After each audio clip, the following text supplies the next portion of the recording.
So I came across this article talking about how to modularize your shell configs. So today I'm going to read through it and talk about what it's actually doing and how to implement it within your own system. So if you're new to this channel, remember to subscribe and ding the little bell icon down below because it'll really help the channel out. By the time this goes up, I should be very close to 100 or just past 100 subscribers, so any help would be really appreciated. So now that's out of the way, let's get started.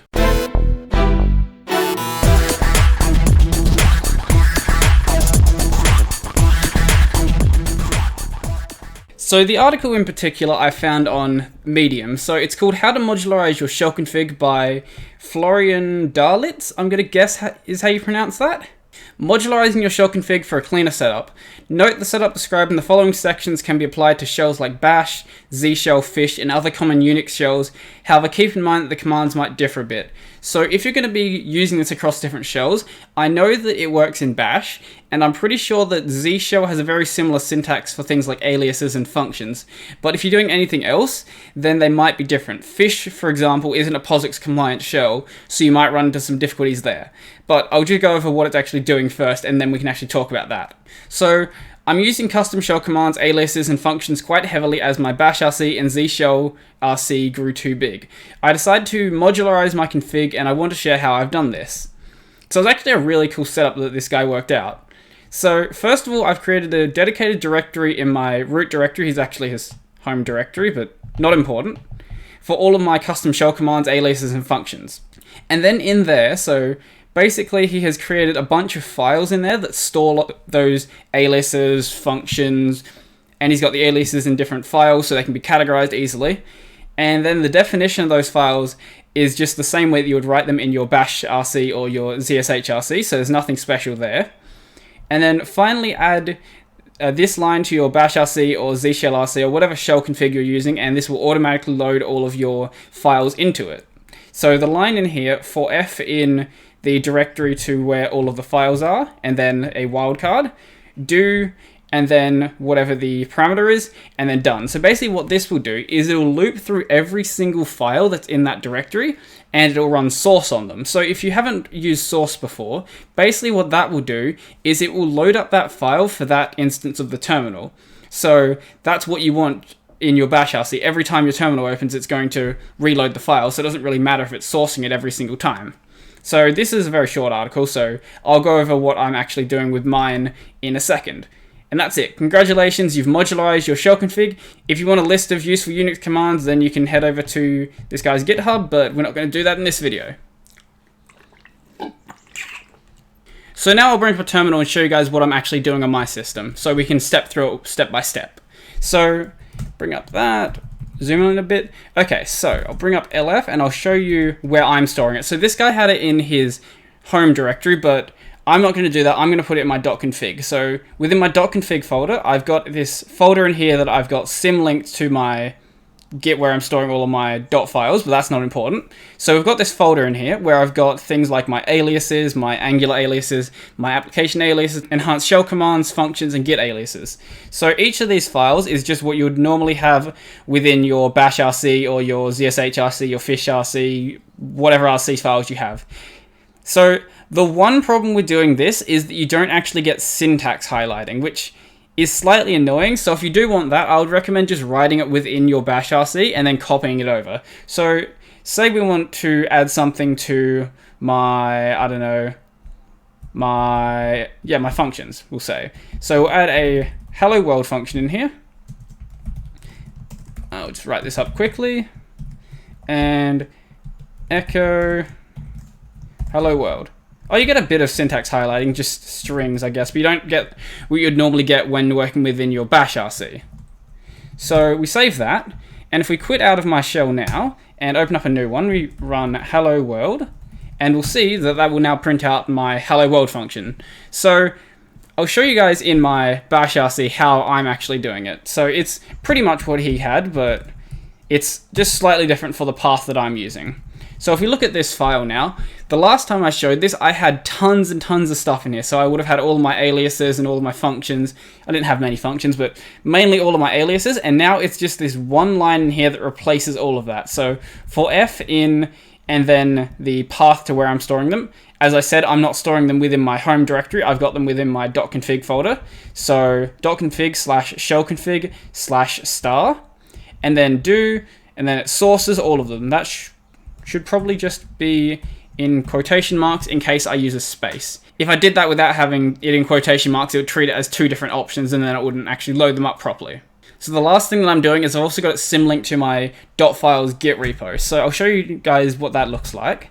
So if we go into my repo .files, so basically I've just got all of my random files in here. So I've got my bash RC, my bash profile, and then in my config folder in here, I've just got the original shell config folder. So I just directly symlink to this. So if I make any changes to any of the files within my .config folder, then they'll automatically be updated here, and then I can just push them up to my Git repo. So if I want to go to a new system, then I don't have to actually worry about copying stuff over. I can just pull that Git repo down, move the files to where they should be, and then that'll work fine. There actually is another program that I've been meaning to test out. I can't remember the name of it, and that really annoys me because someone actually recommended it to me, and it is a really cool program that will basically let you make a symlink factory, basically, so it'll just automatically put the files where they need to be, and then you don't have to worry about it. So I'll get that set up at some point, but that's not too important to what we're doing today. So why would you want to do this? So one of the obvious benefits is what the author said, which is that if you are someone who uses your shell a lot, and you've got tons of aliases, and you use lots of functions, you've got tons of those, then it makes it a lot cleaner than just having them all just dumped into your bash RC. And because there is absolutely no restrictions on how you do this, you can just have them all in different files like I'm doing. Like I've got my general aliases, which I've only got like one in there, in just a separate file. Then I've got my Angular aliases, which I don't actually have any right now because I forgot to copy them over, and then I deleted them, and now they're gone. So I'll have to recover those anyway. Then I've got my application aliases, my enhanced shell aliases, my functions, and my Git aliases. So if I was to have this within my bash RC, I would have just had to have a comment there, and then under that I would have those aliases. But doing it like this is a bit cleaner. Now the real advantage of this is if you're someone who likes to jump between different shells for some reason. I know that some people like to. I'd rather just use one and get used to it. When I jump over from bash to zshell, basically all I have to do is copy that one line in, and then all of my aliases and all of my functions are copied over, and I don't have to worry about doing anything else. Because if you're going to maintain two shells at once, that is an absolute maintenance nightmare. If you update one shell and you want it to be the same on the other, then you have to remember to copy it over, and then you're probably going to forget sometimes. You're going to try to use something on one shell, it's not going to work on the other. And basically, it's just going to be a massive pain. Whereas if you source them from separate files, you don't actually have to worry about this. So as I mentioned earlier, you don't get syntax highlighting. So if you are going to edit them within these files, then if you run into an error, then it's probably just going to throw an error when you open up a new terminal. We can do that now, actually. So if we, instead of having this as alias, we write that as alias, and then we open up a new terminal, then it'll throw an error, but because you're sourcing them from all these different files, you don't actually know where that error is coming from. So that's one of the big problems doing this.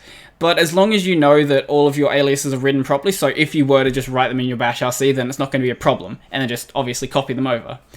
And one other thing that's not too important for most people, but if you're an absolute performance freak, this is going to be slightly slower than just writing them all in your bash RC, so that is something you have to be aware of. It's not going to be that much slower. So for the regular user, it's going to be absolutely fine. Yeah, it might take a fraction of a second to load, but you're not probably going to notice it. So as long as you're not doing anything crazy in any of your sourced files, then it'll be absolutely fine. So there was actually another last thing that I wanted to mention. So if we go back to my bash RC, if I spell it correctly, bash RC.